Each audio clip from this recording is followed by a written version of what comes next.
Viene el resplandeciente sol de justicia, mi Señor,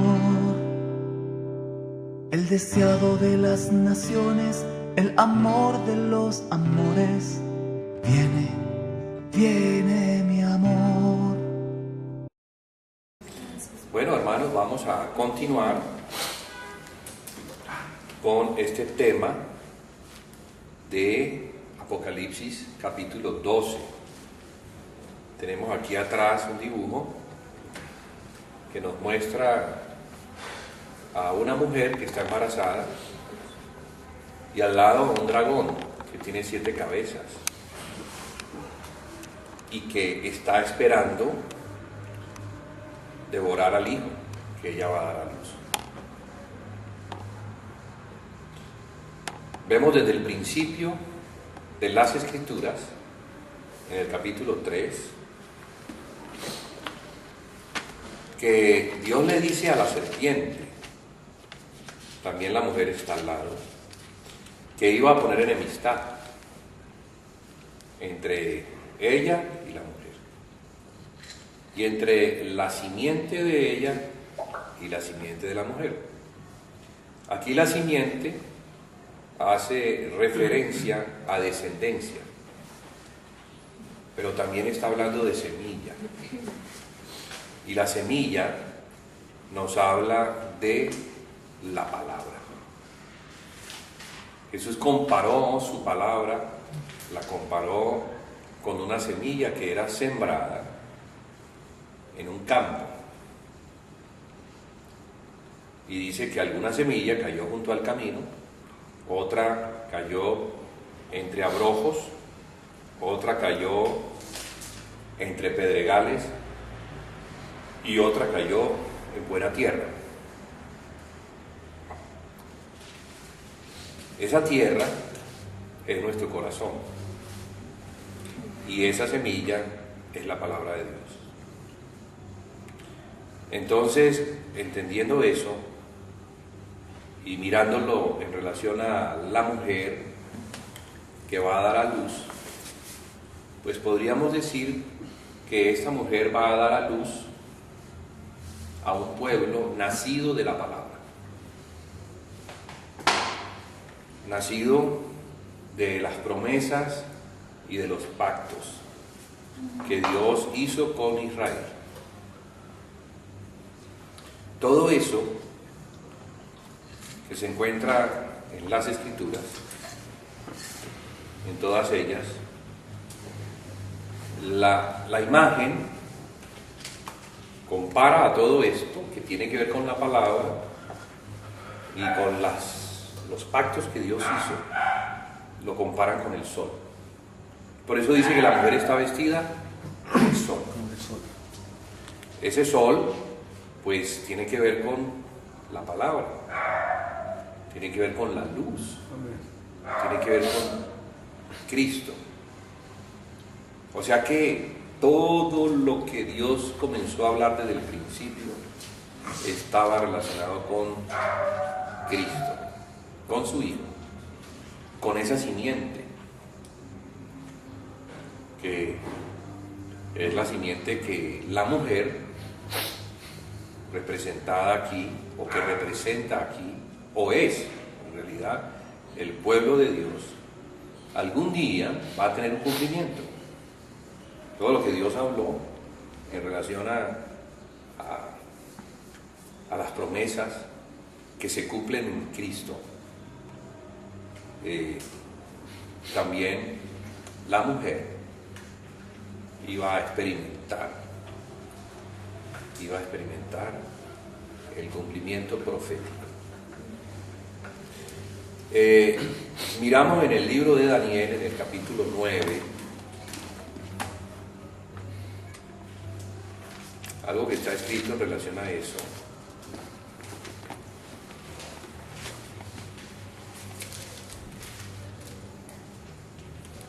En el verso 24 dice que hay 70 semanas, 24, o que están determinadas 70 semanas sobre tu pueblo. Aquí el ángel le está hablando a Daniel. Daniel es un judío que se encuentra cautivo en Babilonia. Y Dios le está dando una promesa. Y esa promesa dice así. Dice que va a haber un tiempo determinado por Dios sobre tu pueblo, el cual es Israel, y sobre tu santa ciudad, la cual es Jerusalén, para terminar la prevaricación y poner fin al pecado y expiar la iniquidad, para traer la justicia perdurable y sellar la visión y la profecía y ungir al santo de los santos. Aquí hay una promesa. Y esa promesa, pues es que Dios va a tratar la esclavitud de Israel, la esclavitud de esta mujer.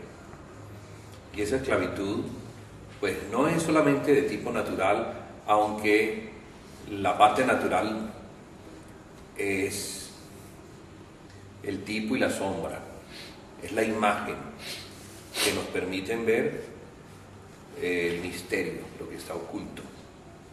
Y lo que está oculto, que ellos no pueden ver, es el pecado.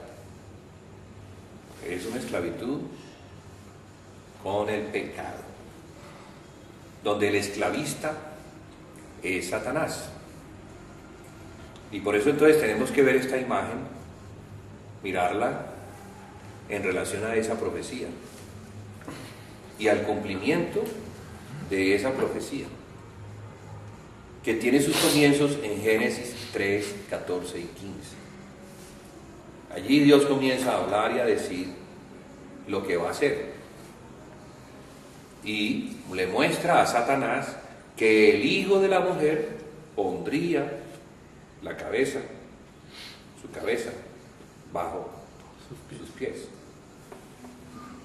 Vemos que es una promesa que debe tener un cumplimiento total al término de las 70 semanas. Entonces esto está conectado. Tenemos una conexión con la promesa inicial, lo que el Señor le dice a Daniel, de que había 70 semanas, y lo que sucedió a lo largo de ese tiempo, de esas 70 semanas, para que podamos entender cómo es que se fue desarrollando la profecía. Y miremoslo entonces aquí enseguida. En el verso 25 dice: sabe pues y entiende que desde la salida de la orden para restaurar y edificar a Jerusalén hasta el Mesías príncipe habrá 7 semanas, y 62 semanas se volverá a edificar la plaza y el muro en tiempos angustiosos. Eso suma 69 semanas. Después de las 62 semanas, que van enseguida de las primeras 7, se quitará la vida al Mesías, mas no por sí. Eso se cumplió en la venida del Mesías, el cual es Jesús, y la muerte de él en la cruz. Luego dice: y el pueblo de un príncipe que ha de venir destruirá la ciudad y el santuario, y su fin será con inundación. Hasta el fin de la guerra durarán las devastaciones. Bueno, ¿qué fue lo que pasó después? Después de la muerte de Jesús. ¿Por qué no vemos como un cumplimiento total de esa esclavitud? Porque ellos estaban bajo el gobierno de las bestias. Recordemos que hemos hablado de eso. El mismo libro de Daniel, para ilustrarnos todo este asunto relacionado con el pecado, con la esclavitud, con Israel, con Jerusalén, que es la ciudad capital donde está el templo. Daniel tiene distintas experiencias Unas que son sueños que tuvo otro, el rey Nabucodonosor, soñó en una imagen que tenía cabeza de oro, pecho y brazos de plata, el tórax de bronce y las piernas de hierro, y los pies, que es la parte final de esa estatua, barro cocido. Y entonces el hierro y el barro cocido estaban unidos allí. Y es la manera como Dios le mostró en el sueño al rey Nabucodonosor que la alianza, que la unión entre el hierro y el barro cocido pues no es buena. Asimismo, entonces, las alianzas que los hombres tendrían no serían firmes, no serían estables. Y eso para el fin del tiempo. Porque vemos en esta estatua una degradación, pero también vemos una línea de tiempo. Un tiempo que comienza en Babilonia, continúa en Medo-Persia, sigue en Grecia, sigue en Roma y al final el barro cocido. Bueno, ha habido muchas interpretaciones sobre esto, sobre quién es este barro cocido y aliado con quién. Apenas hasta el tiempo de hoy comenzamos a tener alguna idea de lo que podría esto representar. Y de eso quisiera yo hablar un poquito. Porque, como dice Apocalipsis 12, va a haber una batalla. ¿Una batalla entre quién? Entre la mujer, que representa el pueblo de Dios que está a punto de dar a luz, o sea, un cumplimiento de las profecías que fueron dadas para Israel y que se cumplen ¿en quién? Se cumplen en Cristo. De modo que si nosotros no abrazamos esto en Cristo, pues las profecías quedan como suspendidas en el tiempo. Solamente cuando abrazamos a Jesucristo como el Hijo de Dios y ponemos nuestra confianza en sus palabras, nosotros obtenemos algo a cambio. Y es que vamos a ser libres del yugo que ha oprimido al hombre por siglos. Y ese yugo se llama el pecado. Ya para nosotros no es un misterio esto, pero para el pueblo de Israel, la mujer sigue siendo un misterio, porque ellos no aceptaron al Señor Jesucristo en su momento, como el enviado de Dios, como el Mesías, como el ungido, como el Hijo de Dios. Le rechazaron. Y ese rechazo, entonces, lo que hizo es que el tiempo de su cautiverio continuara. Y ha ido dándose hasta el día de hoy. La libertad de ellos se va a dar en el tiempo final, en el tiempo cuando la piedra, que es cortada no por mano humana, venga y rompa o golpee en los pies de barro. Sabemos que el barro, pues, es un material frágil, que si se le da un golpe, pues se rompe. No es lo mismo el hierro, no es lo mismo el bronce, ni la plata, ni el oro. Entonces el Señor nos ha querido mostrar que esa victoria de la roca, que representa el reino de Dios, y el reino de Dios, pues hombre, tiene un rey que se llama Jesús. Para ellos no ha llegado todavía, no ha llegado esa liberación del pecado. Y claro está que la manera como lo vemos hoy en día es porque las naciones vecinas, que están alrededor no quieren que ellos estén allí. Quieren expulsarlos, quieren hacerlos desaparecer, los quieren matar, los quieren destruir. ¿Por qué? Porque representan al enemigo de Dios, representan al dragón que quiere devorar a ese hijo tan pronto como nazca. O sea que el Satanás lo que no quiere es que esto se cumpla. No quiere que la profecía que Dios ha hablado a lo largo de la historia se cumpla para Israel. Pero miren, la palabra dice que se va a cumplir porque Dios ha determinado un tiempo para su cumplimiento y ese tiempo está en las manos de Dios. Todo, absolutamente todo, se encuentra en las manos de Dios. Nosotros podemos esforzarnos porque se cumplan cosas y querer acelerar, pero no va a pasar nada, porque el tiempo está en las manos de Dios. Las naciones están en las manos de Dios. Los reyes están en las manos de Dios. Dios los levanta, pero también los tumba. Dios levantó al rey Nabucodonosor. ¿Y lo levantó para qué? Para que fuera a la tierra de Judea, entrara a Jerusalén, tomara al rey de Judá y se lo llevara para Babilonia. Y allí comienza entonces la cautividad del pueblo de Israel y no ha terminado.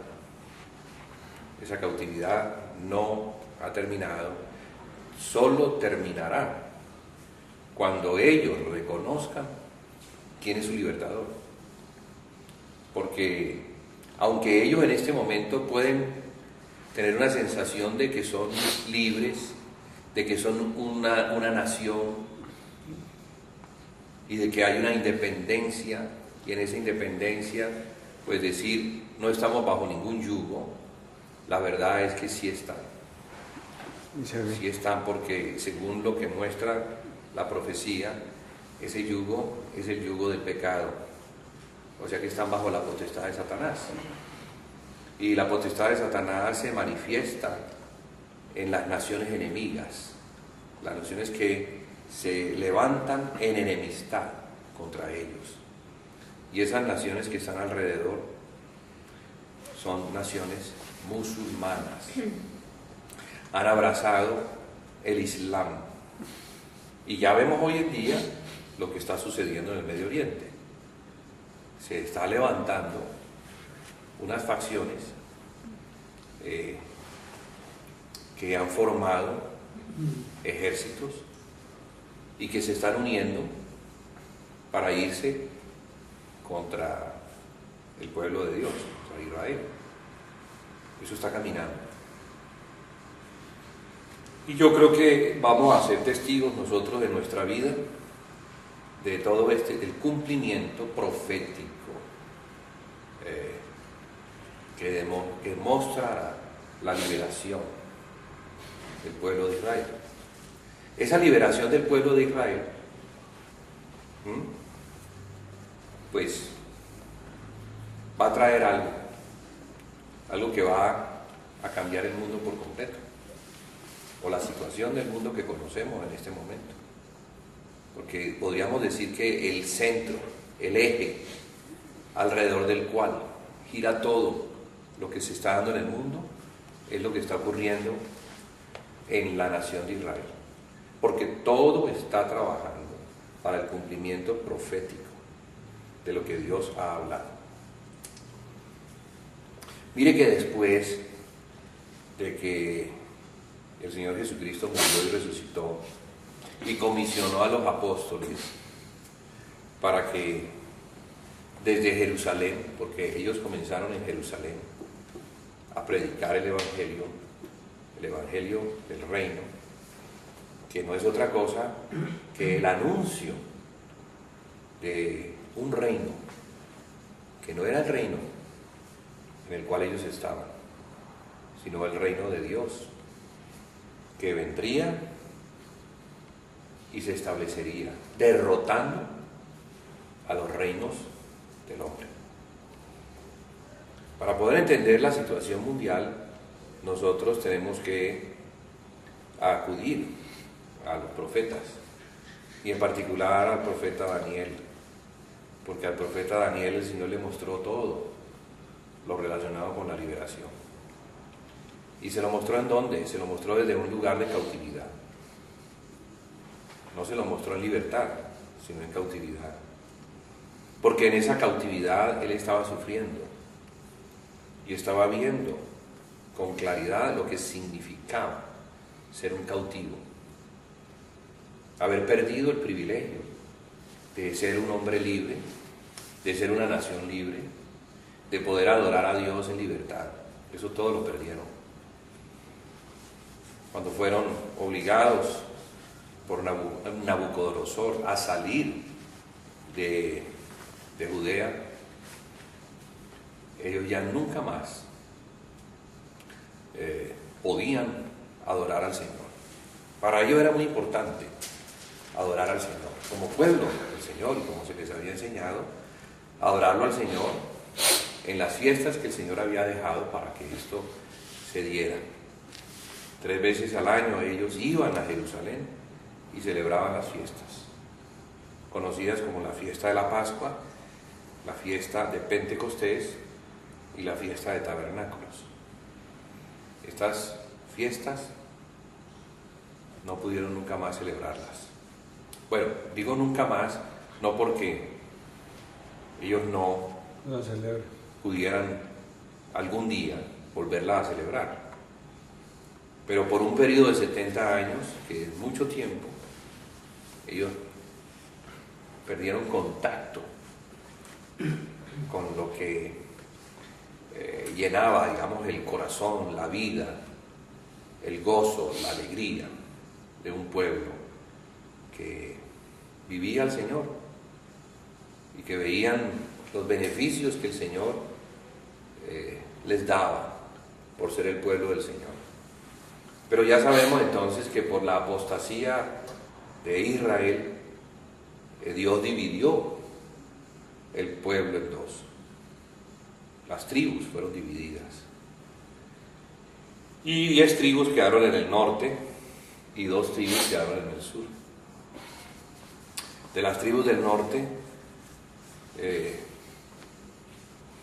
fueron prisioneras, fueron cautivas y fueron llevadas a la cautividad, y esas tribus nunca regresaron. Se encuentran aparentemente perdidas porque no regresaron de la forma como regresaron las otras 2 tribus que fueron llevadas a Babilonia. Y pasado el tiempo de la cautividad decretado por Dios de 70 años, porque Dios le habla a los profetas, y estas cosas que Dios habla, estas palabras que Dios da, se cumplen con precisión. De tal manera que, terminado entonces el tiempo de la disciplina, el rey Ciro, un rey persa, derrota al rey de Babilonia, y entonces ahora los judíos quedaron en manos de los persas. Ya no estaban en manos de los babilonios, ya serían los persas. Y los persas abren las puertas para que ellos puedan regresar. Ciro les permite regresar. Y no solamente les da la salida, sino que además envía recursos para que ellos puedan edificar el templo. ¿Ok? Entonces regresan, y en su regreso vuelven a edificar la casa. Las fiestas comienzan nuevamente, los sacrificios, el sacrificio continuo que celebraban en la mañana y en la tarde, y 3 veces al año regresan nuevamente. Los judíos que se encuentran en distintos lugares regresan a Jerusalén o vienen a Jerusalén para celebrar las fiestas del Señor. Y así va pasando el tiempo, hasta que un rey griego llamado Antíoco Epífanes, el cuarto, porque era el cuarto de los Antíocos, él entra a la tierra de Judea y hace lo siguiente. Y de eso es de lo que también el libro de Daniel nos muestra. Nos muestra que iba a ser colocada una abominación en el lugar santo. Se cambiarían los sacrificios tal y como Dios los había ordenado, el orden, digamos, de la ley, y ese sacrificio sabemos que nos habla de el Cordero de Dios. El sacrificio nos está hablando de lo que ellos debían entender, que Dios tiene una provisión, y esa provisión es un sustituto, y ese sustituto es el que entrega su vida por ellos, para que por la sangre de ese sustituto Dios pueda perdonarles y poder tener una relación con ellos. Pero esto iba a cambiar. Antíoco, que viene como un emisario de Satanás, y sabemos que Satanás siempre ha odiado esa provisión que Dios da, porque esa provisión que Dios da hace que el pecado no tenga poder, no ejerza poder sobre ellos. Dios desde el mismo principio eso lo mostró su misericordia, mostró la provisión, que es un vestido, que es la justicia de Dios, que nos habla de aquel que es el que justifica, y ese que justifica es el Cordero. Ese Cordero de Dios no es otra persona que su mismo Hijo, el Señor Jesús, el Cristo. Y por eso desde el principio hasta el final es tan importante esto, para nosotros y para cualquiera.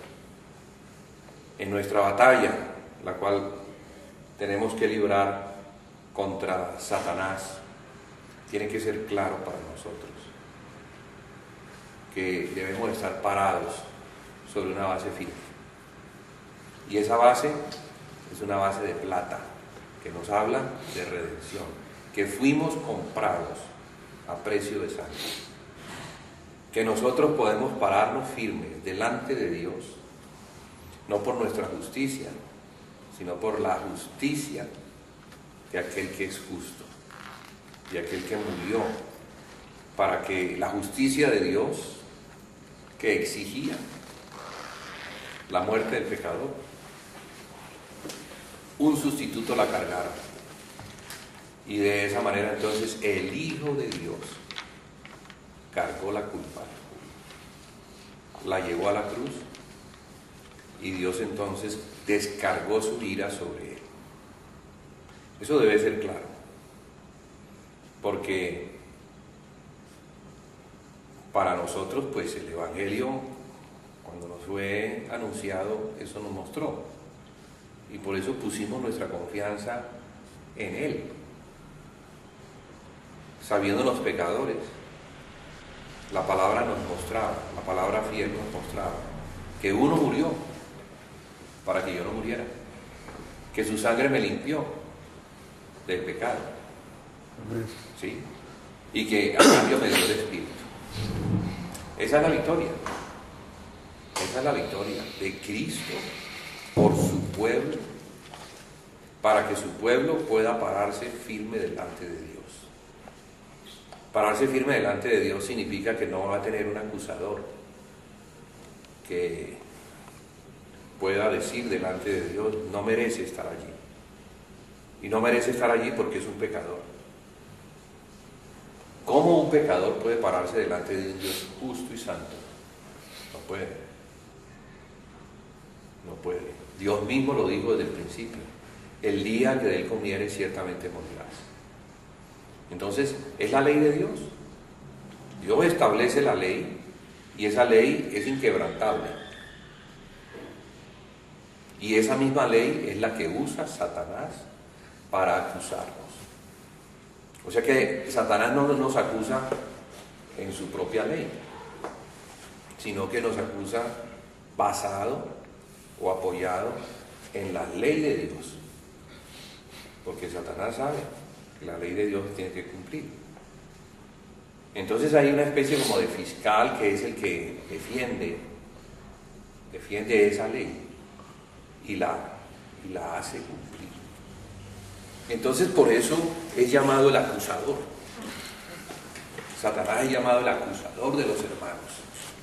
¿De qué nos acusa? Nos acusa de que somos pecadores, ¿cierto? Y tiene razón. En su acusación tiene razón. Vea, él es pecador. Y como pecador no puede estar cerca. Fue destituido. Eso lo dijiste tú, Dios. Entonces él no tiene derecho. Pero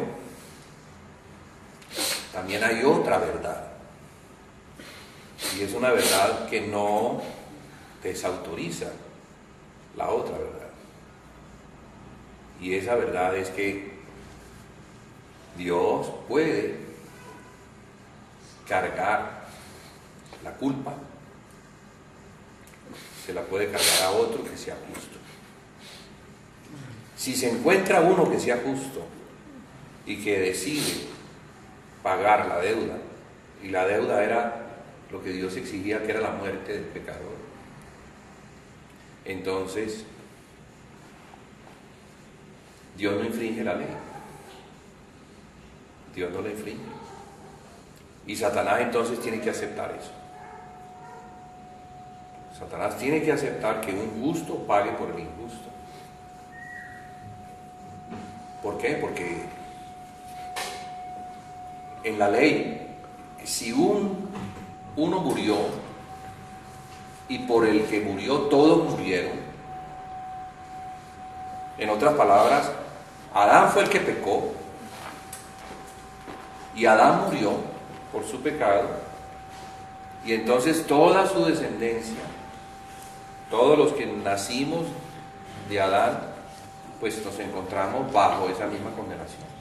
Todos los hijos de Adán nos encontramos en esa condenación, y podríamos decir, pero eso es injusto, yo no pequé, el que pecó fue mi padre.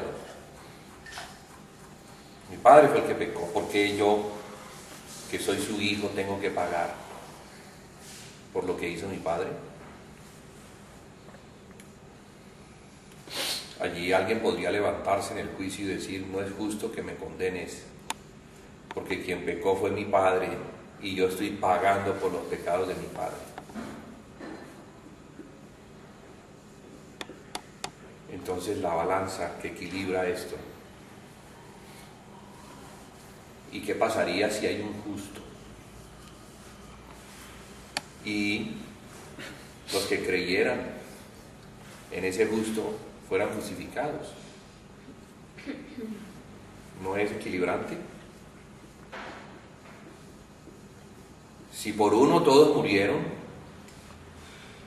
si por uno que pecó todos murieron, ¿por qué no en esa justicia de Dios, en esa balanza justa, uno que es el que paga, los que estén en él sean justificados? Fíjese que yo también podría decir, pero es que yo no hice nada. Por un lado, mi padre fue el que pecó y entonces yo tengo que recibir la culpa de su pecado. Y por el otro lado, hay uno que murió, yo no hice nada, pero por lo que él hizo por mí, yo soy liberado. Esa es la justicia. De modo que nadie podrá levantar y decir, a ver un momentito, tú me estás acusando a mí por el pecado de mi padre. Y otro podría decir, bueno, hasta allí podrías tener razón, pero fíjate que uno murió para que tú no fueras acusado por el pecado de tu padre.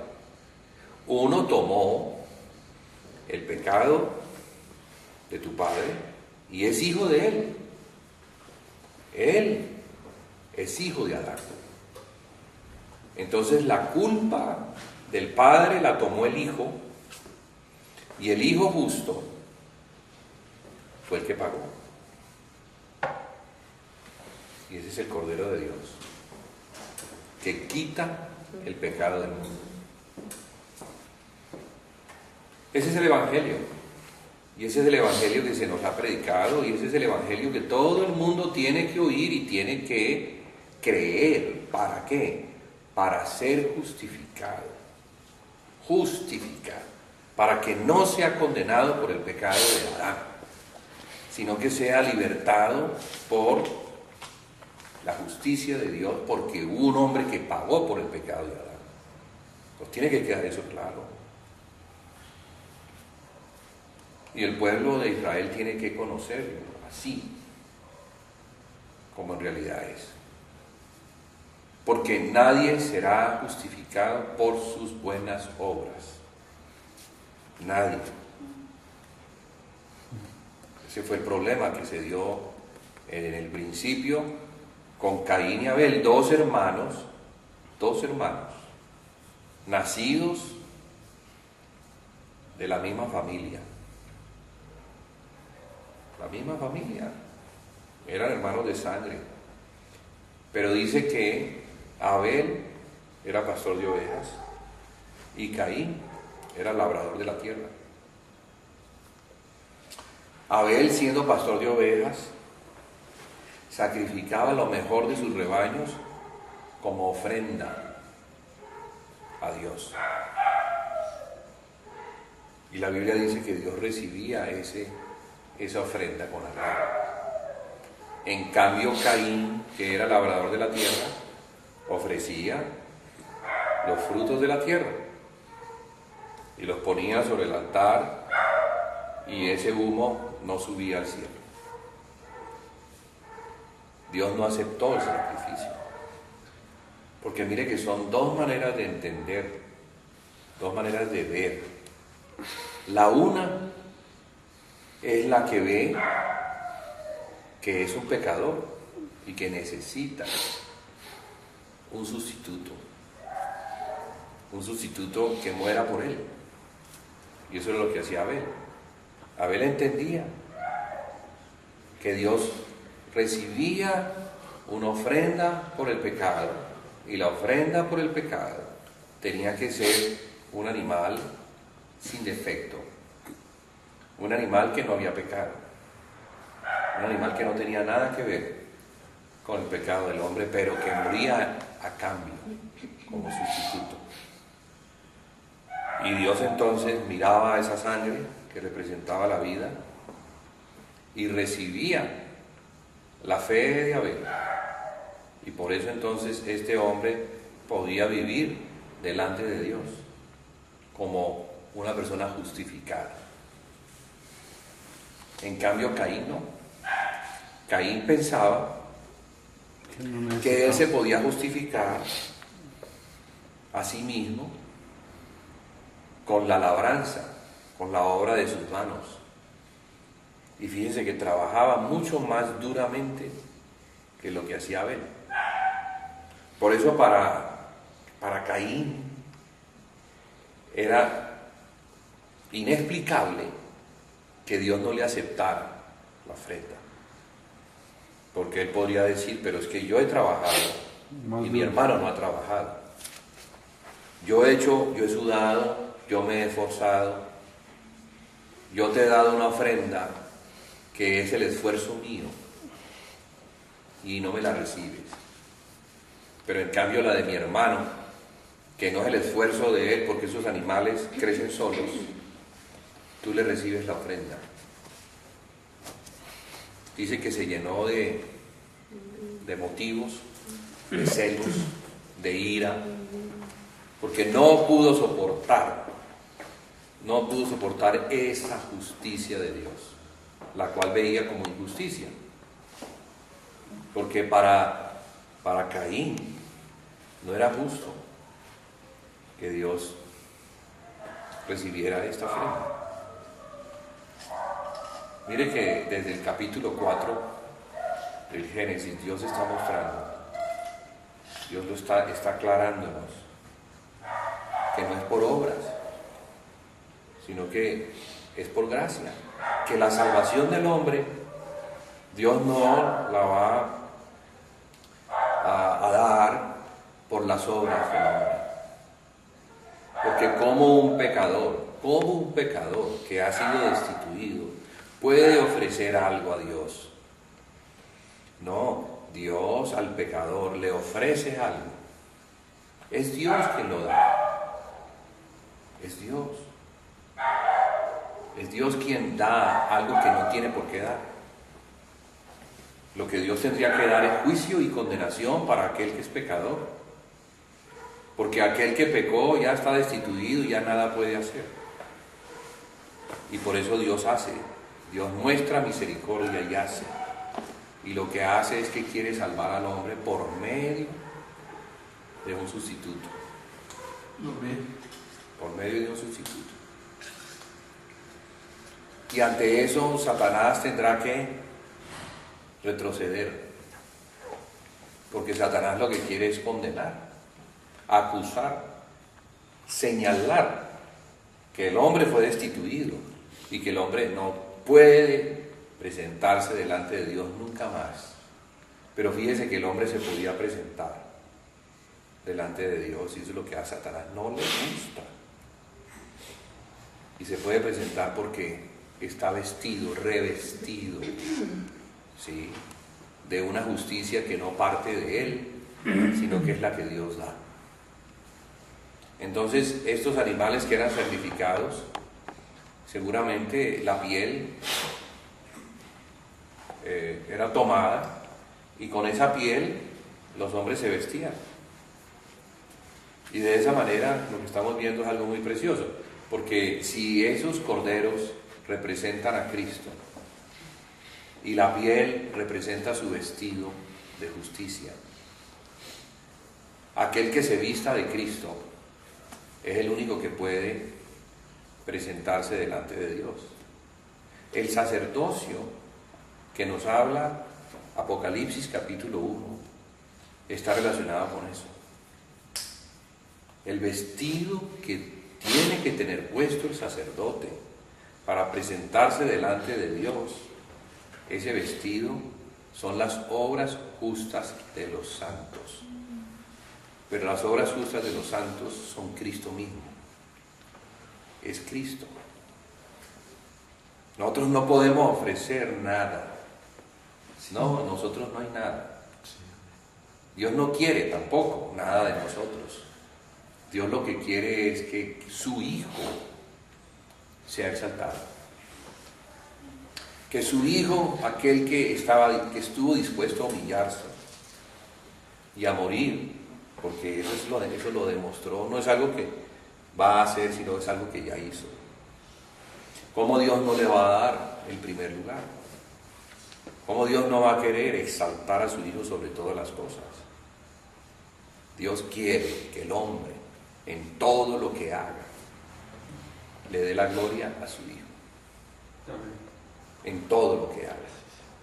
El sacerdocio del creyente es un sacerdocio que debe glorificar a Dios. Y glorifica a Dios. ¿Por qué? Porque lo hace en su Hijo. ¿Qué es lo que glorifica a Dios? ¿Qué es lo que agrada el corazón de Dios? Que su Hijo sea el que se ve. Su Hijo. Que la obra de Cristo en nosotros sea la que se vea. No la obra del hombre. No. Es la obra de un hombre que ha renunciado a su propia obra, a su propio esfuerzo, a sus capacidades, a fin de tener las capacidades que Dios nos da en Cristo, el poder que Dios nos da en Cristo, la santidad que Dios nos da en Cristo, todo. Dios quiere darnos algo. Dios quiere darnos algo. Y eso lo podemos obtener. ¿Y ya por qué? Pues porque el Espíritu Santo nos ha sido dado. Y ese Espíritu Santo que nos ha sido dado es el Espíritu de Cristo. Tenemos ahora algo que es de Cristo. Y eso está escondido en nosotros. Está bien guardado. Y a eso hay que darle el lugar. Pero para que tome el lugar y se manifieste, entonces nosotros tenemos que renunciar. Esa es la victoria. Y eso es lo que se llama, o la Biblia le llama, el vencedor. ¿Quién es el que vence? El que vence es aquel que le permite a aquel que es el vencedor tomar el lugar. Y para que aquel que es el vencedor, que es Cristo, tome el lugar, ese tiene que renunciar. Entonces es curioso porque esta victoria es una victoria de renuncia. No es una victoria, no es una pelea como el hombre está acostumbrado a pelear, ¿no? En la carne. El hombre está acostumbrado a querer tener la razón. El hombre quiere que se le dé la razón. El hombre quiere recibir gloria, quiere recibir posición. El hombre quiere tener cosas. Sí, ¿por qué? Porque esa es la manera como el hombre viejo, que es caído, se manifiesta en contra de aquel que es el que se tiene que manifestar. Entonces el hombre de iniquidad, el que viene, que no es Cristo, ¿es quién? Es un hombre que ha desarrollado un gran potencial en sí mismo y tiene un gran poder, porque dice que va a hacer señales y prodigios. Es un superhombre, es la máxima expresión del hombre. ¿Pero por qué? Porque no hay nada de Cristo en él, nada. Y por eso es que se le llama anticristo, que es en lugar de Cristo. Se pone en el lugar de aquel que tiene que tener el lugar, porque se lo ganó en la cruz del Calvario. Porque siendo Dios, no estimó en ser igual a Dios, sino que se despojó de sí mismo y tomó la semejanza de hombre, vivió como un hombre, sintió hambre como un hombre,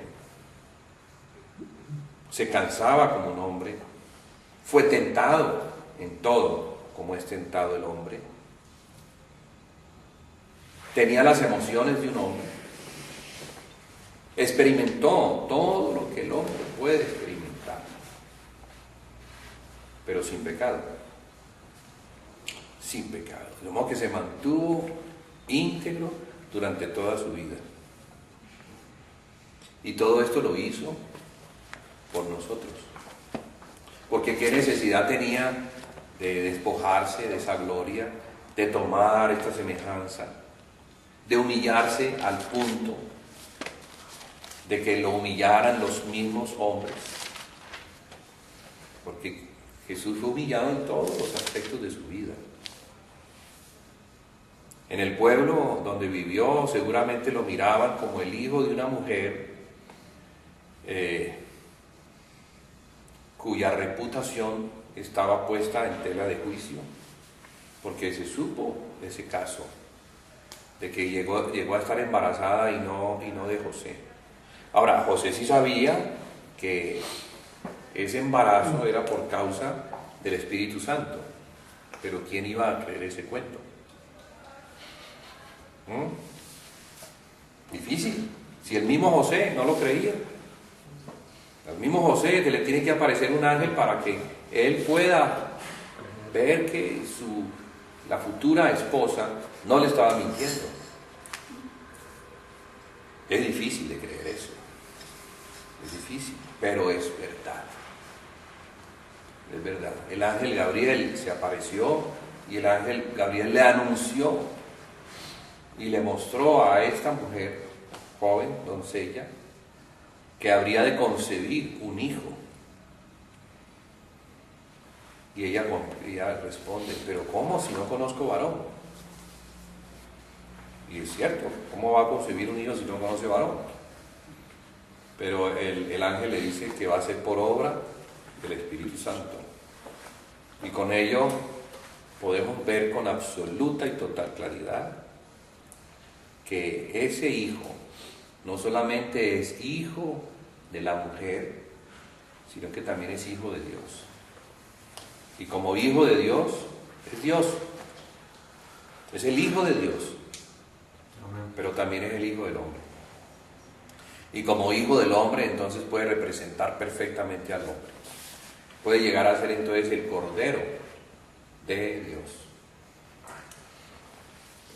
Que hasta la venida de Jesús se tenían que sacrificar corderos y eran todos los días, en la mañana y en la tarde. Era un sacrificio continuo, en la mañana y en la tarde. ¿Cómo será? ¿Cómo estimaba Dios el pecado? La seriedad del pecado, que se tenía que estar sacrificando permanentemente. Porque la santidad de Dios exigía un perdón permanente.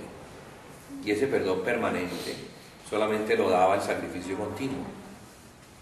Porque el hombre, siendo pecador, era potencialmente hablando una fábrica de pecado. El hombre caído delante de Dios, Dios lo ve como pecador. Como pecador. Es un pecador. Y ese hombre en ese estado tiene que estar cubierto permanentemente. Entonces por eso le tenía que sacrificar continuamente, en la mañana y en la tarde. Al día siguiente en la mañana y en la tarde. Al día siguiente en la mañana y en la tarde, y de esa manera Dios veía la sangre, y al ver la sangre no veía al hombre, sino que veía al sustituto, veía a su hijo. Qué cosa tremenda esa, ¿no? Que Israel tuviera que hacer este sacrificio. Hasta que llega Antíoco Epífanes y suspende el sacrificio. Lo suspende. Y pone en su lugar otro sacrificio que es una abominación, que es un cerdo. No es el cordero que representa a Cristo, sino que es un cerdo que representa a otro.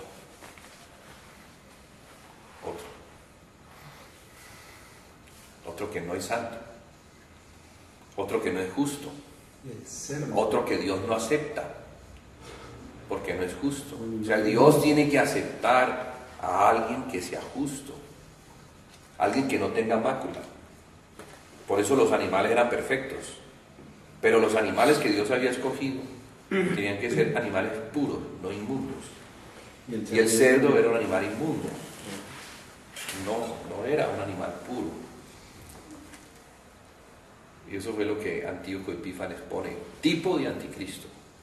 Antíoco Epífanes es un tipo de anticristo por eso, porque quiere venir a poner en el lugar santo, quiere poner otra cosa que no sea Cristo en el lugar santo, otro sacrificio, otro nombre. Y eso nos tiene que quedar claro. ¿Por qué? Porque años después de la ascensión de Jesús, o digamos lo mejor, del sacrificio justo que Dios exigía, un sacrificio que fue tan perfecto que Dios no necesitó más sacrificios por el pecado. El sacrificio de Jesús, el sacrificio del Hijo del Hombre, perfecto, el sacrificio de su Hijo delante de Dios quedó perfecto. No más, Dios no iba a exigir más sacrificios por el pecado. Allí se consumó completamente digamos, el deseo de Dios de exigir que su justicia fuese satisfecha. La justicia de Dios quedó plenamente satisfecha en el sacrificio de la cruz. Dios no quería más sacrificios. Por cuanto no quiere más sacrificios, entonces no iba a permitir que los sacerdotes sacrificaran. Porque eso es como decir, la sangre de Jesús no es lo suficientemente poderosa para limpiar. Necesitamos entonces añadirle a la sangre de Jesús la sangre de los animales. Y eso es lo que estaban haciendo. Como ellos rechazaron al Cordero de Dios, ellos se quedaron con los sacrificios antiguos. Y allí estaban ellos sacrificando. Ese era el problema de los hebreos. El problema de los hebreos y la carta que se escribió a los hebreos es que ellos estaban renunciando a esa fe poderosa de creer que el sacrificio de Jesús era perfecto y no se necesitaba más sacrificios por el pecado. Pero ellos iban a los dos y confiaban más en los sacrificios de animales, porque cuando la carta a los hebreos se escribió todavía existía el templo, y como existía el templo, los sacrificios de la mañana y de la tarde todavía se hacían. Entonces había muchos que se habían convertido a Jesús, pero que todavía no tenían claro ese aspecto que es tan importante para nosotros en nuestra fe. Bueno, nosotros no somos judíos y no entendemos la mente judía, las tradiciones judías, los arraigos judíos, a todas estas cosas que tienen que ver con Moisés. De modo que para nosotros no fue tan complicado, porque simplemente a nosotros nos predicaron el sacrificio de la cruz y ya, suficiente. Pero para ellos era desarraigarles aquellas cosas que las consideraban preciosas por la tradición, el templo, los sacrificios, los animales, las fiestas, cosas que eran para la carne,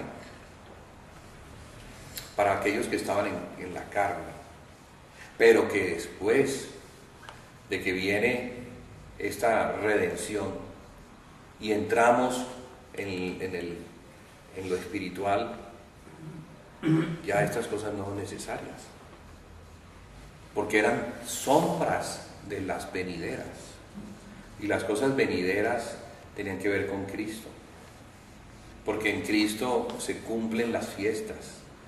Cristo es el cumplimiento de todo.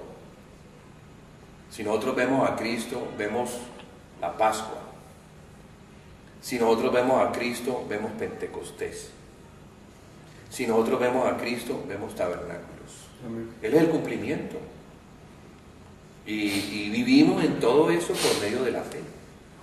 Por medio de la fe sabemos que para nosotros la Pascua ya no es necesario estar celebrando cada vez esto.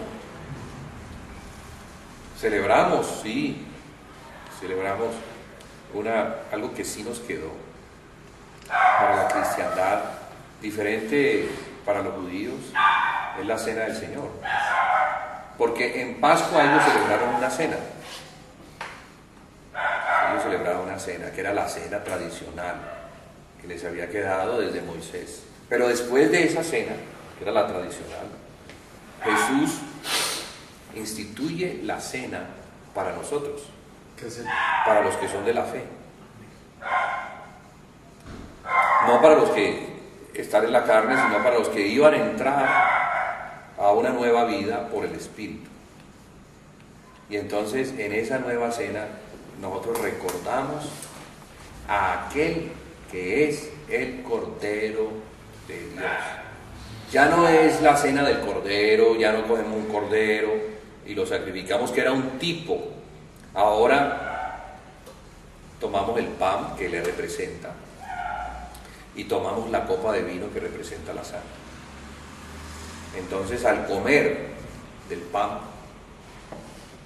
comemos el Cordero, comemos a Cristo, tenemos comunión con Él, con su cuerpo. Y al beber la copa, recordamos el pacto que se hizo por medio de la sangre.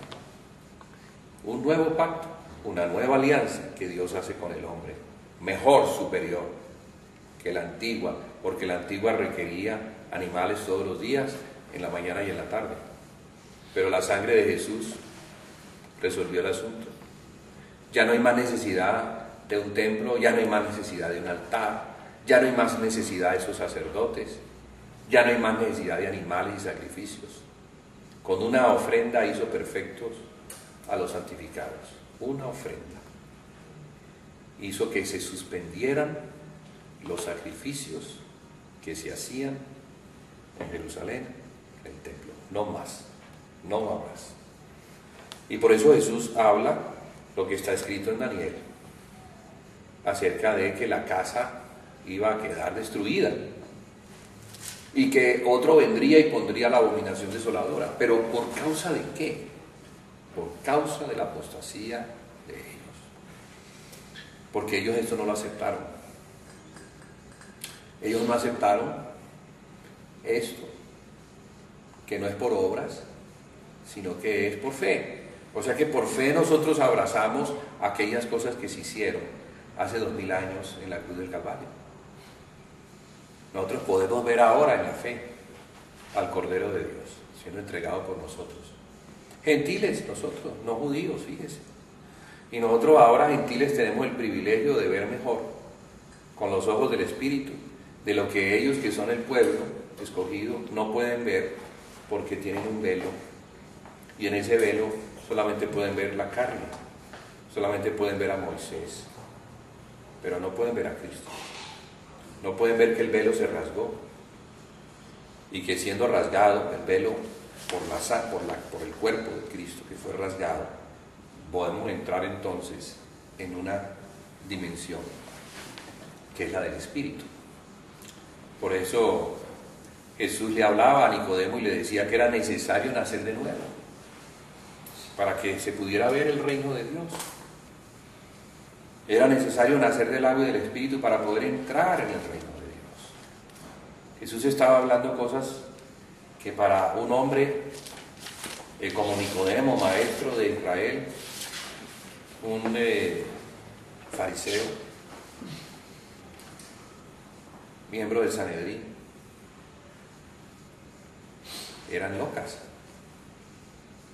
No las podía entender. ¿Cómo así? Que un hombre viejo como yo puede volver a entrar en el vientre de su madre y nacer. Jesús, ¿de qué estás hablando?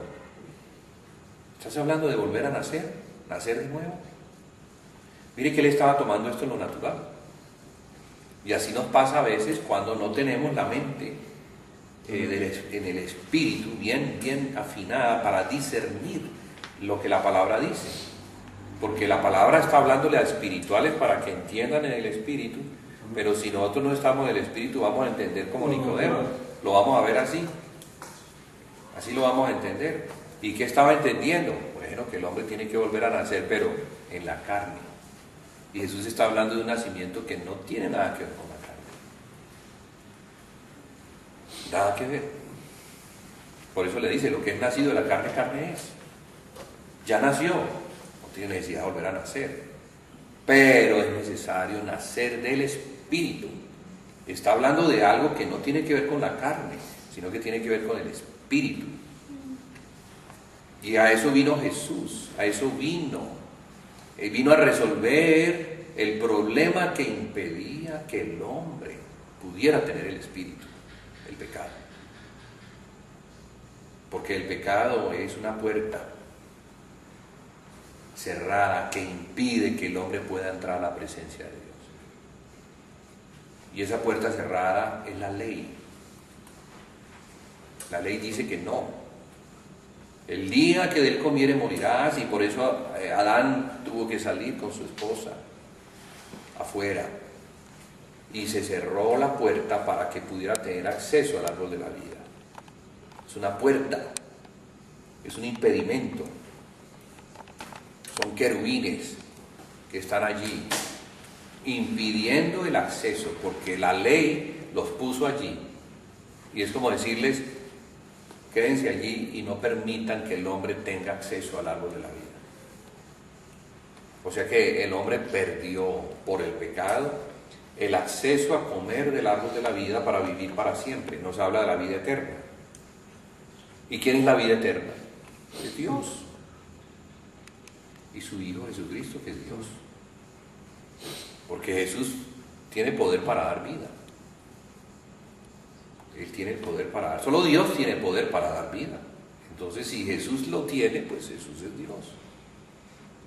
O sea que es muy importante para que las personas estén digamos, se puedan presentar delante de Dios y Dios los pueda aprobar, que esas personas reconozcan que su Hijo es Dios, que su Hijo es el que puede perdonar por cuanto Él es Dios.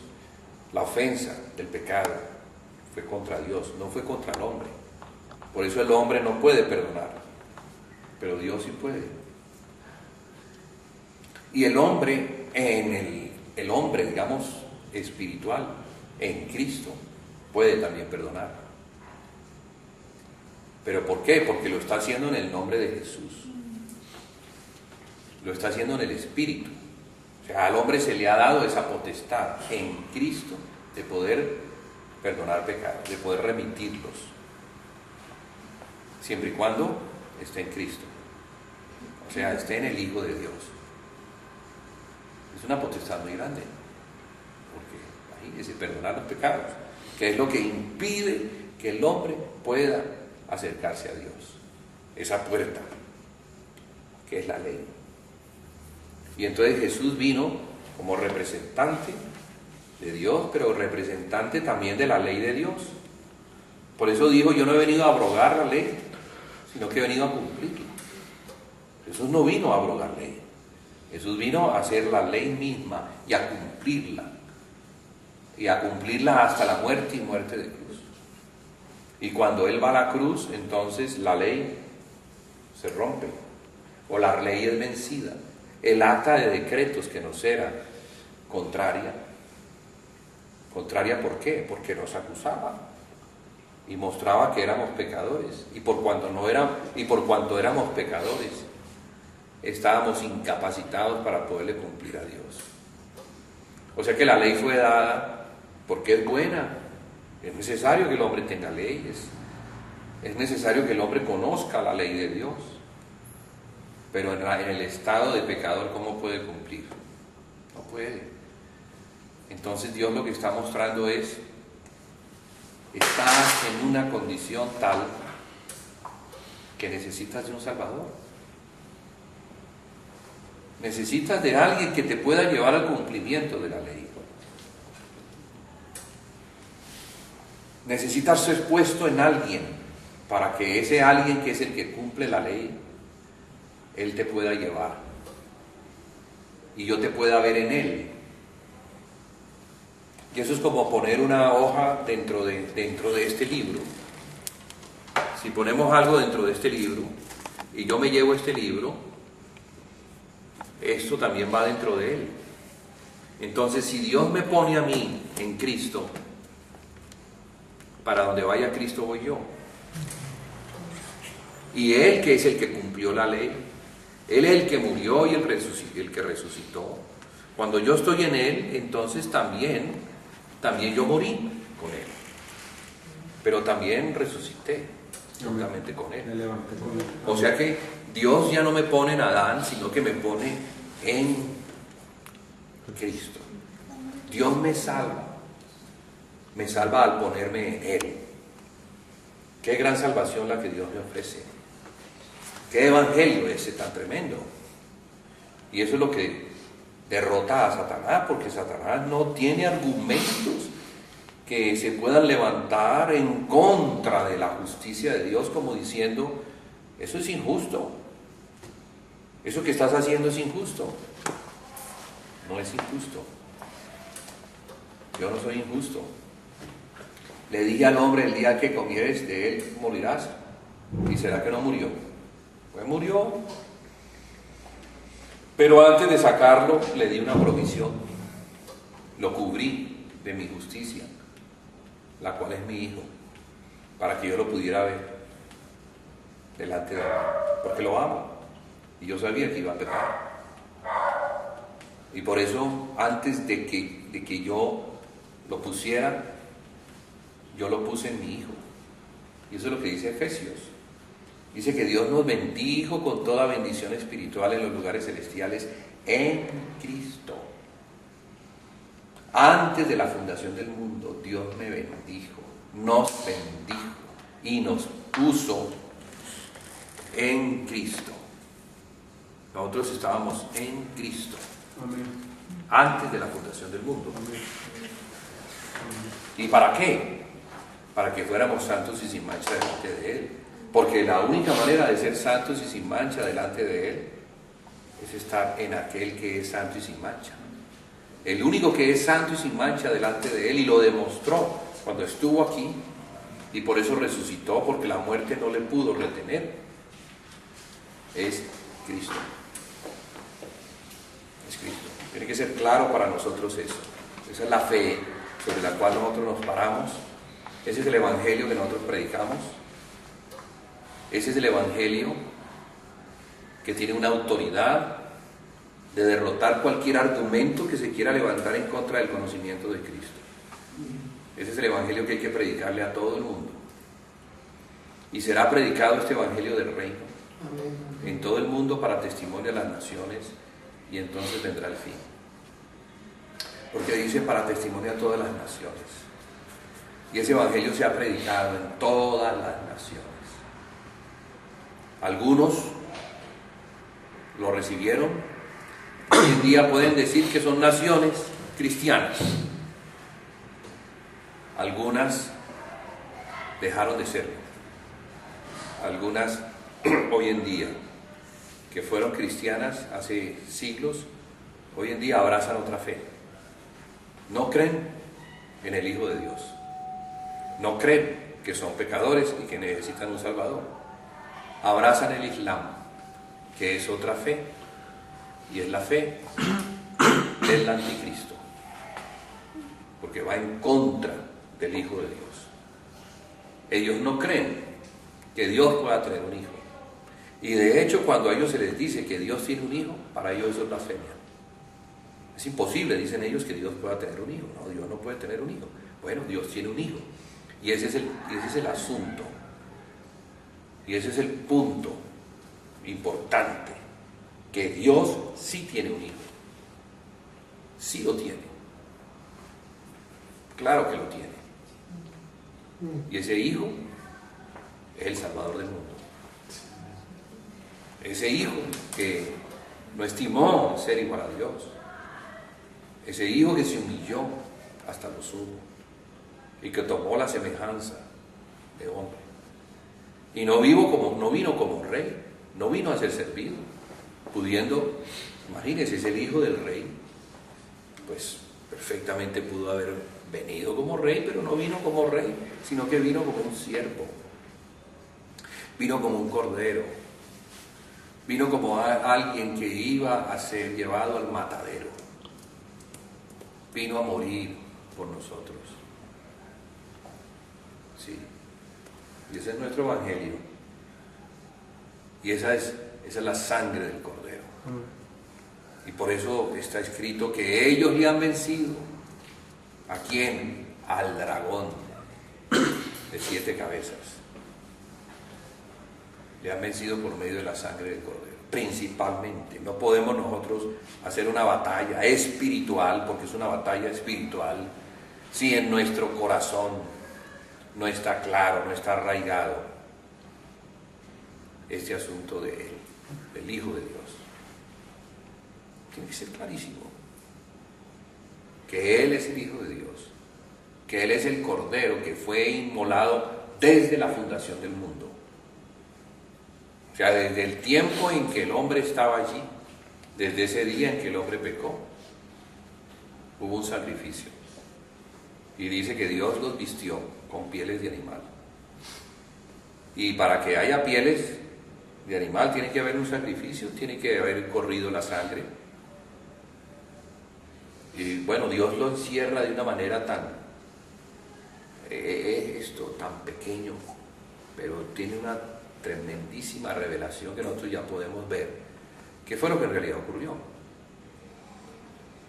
Esas pieles de animal, eso es vestido, y ese vestido pues era la justicia de Dios. En palabras diferentes, sencillas, Dios no quería que el hombre se vistiera a sí mismo para tapar su desnudez, la vergüenza de su desnudez, sino que Dios le iba a dar un vestido. Es Dios quien nos da un vestido, y ese vestido es la justicia de Dios. Ese vestido es el sacrificio del Cordero. Ese vestido está teñido de sangre. Ese vestido es lo que Cristo, su Hijo, hizo por nosotros, para que nosotros nos pudiéramos parar delante de Dios, sin que Satanás pudiera venir a decir, no te puedes parar allí. Pues sí, me puedo parar allí, no por mi justicia, sino porque Él me justificó. Soy pecador y quizás el más grande de los pecadores. Ese no es el punto, Satanás. Pues en eso tienes razón. Pero yo quiero decirte que hay una verdad que está por encima de tu acusación. Y es que Jesús murió por todos los pecadores. Y cuando dice todos los pecadores de cualquier condición. Así es. Uno de ellos, rescatado, Satanás, quiero recordarte, fue un hombre llamado Saulo, que perseguía a cristianos y los perseguía a muerte. Sin embargo, el Señor lo salvó. Perseguía a su pueblo, perseguía a aquellos a quienes Él amaba. Pero la misericordia de Dios está por encima de eso. Y eso fue lo que Pablo vio. ¿Qué fue lo que vio? Que siendo el más pecador de todos, como un abortivo, el Señor lo escogió y lo salvó y lo llenó de gracia. Y tanta gracia Él vio en esa oferta, en ese sacrificio, en ese sustituto, que Pablo llegó a entregarle la vida. Pues ¿cómo no se le iba a entregar? ¿Cómo un hombre que ve con tanta claridad lo que Él hizo por un pecador como Él, le entregó la vida? Creo, hermanos, que lo que nos falta ver con más claridad, y eso porque el Espíritu nos tiene que ayudar, nos tiene que revelar, es la obra del Cordero, lo que significa la obra del Cordero. Porque si podemos ver la obra del Cordero, nosotros tendríamos que entregar nuestra vida. Porque si aquel que no tenía por qué hacerlo, Me entregó. siendo justo, siendo santo, siendo Dios, se humilla de esa manera. Y no fue por un rato, 33 años, viviendo desde nené hasta crecer. Todo lo que tuvo que enfrentar, padecer, todas las humillaciones que tuvo que soportar. Pero todo eso lo hizo no para justificarse. Él no necesitaba justificarse, porque él era justo. Él nació sin pecado. Satanás no tenía nada en él. No, todo lo hizo para justificarnos. Él vivió delante de Dios como un hombre santo, mirándonos a nosotros, porque la ofrenda que tenía que entregarse tenía que ser perfecta. Perfecta. Ahora, eso no nos habla, no nos muestra. ¿De qué manera vivimos nosotros delante de Dios? ¿De qué manera vivimos nuestra vida pensando en aquellos que todavía no le conocen? ¿En aquellos que necesitan ver un testimonio? ¿En aquellos que van a creer por el testimonio? Y el testimonio no es otra cosa que una vida rendida. Una vida que se rinde y se santifica para Dios y se aparta del pecado. ¿Para qué? Para que tenga ese vestido limpio, sin mancha y sin arruga, porque nos ha sido dado un vestido, manchado de sangre sí, porque nos recuerda la sangre de aquel que murió, pero es un vestido de las obras justas para que yo lo mantenga limpio. ¿Por causa de qué? No solamente por causa mía, sino por causa de aquellos que no le conocen. Porque aquellos que no le conocen quieren oír una palabra que sea de verdad, una palabra que tenga poder, una palabra en la cual ellos puedan creer, en la cual ellos puedan poner su confianza. Pero ¿saben? Eso no ocurre. Porque Satanás, que es el acusador de los hermanos, pero también es el que engaña al mundo entero, también es el que ha puesto un velo para que no resplandezca el Evangelio, es el que impide que nuestro Evangelio pueda penetrar. Nuestro Evangelio debe penetrar, tiene que penetrar, por causa de aquellos que están esperando una palabra fiel, por causa de aquellos, y los señalo a ellos, que son los últimos en la fila, quedaron al final, el Señor los dejó al final. A nosotros nos puso primero, nosotros que estamos al final, porque estábamos al final, los primeros eran ellos, los que primero Dios escogió fueron ellos, y a nosotros los gentiles nos dejó por fuera, ni siquiera estábamos adentro, pero el Hijo de Dios abrió la puerta. El Hijo de Dios murió por todos, no solamente murió por Israel, sino que murió por todas las naciones. Y por esa razón, cuando ellos le preguntaron, Señor, ¿vas a restaurar el reino en este tiempo? Jesús les dijo, eso a ustedes no les toca.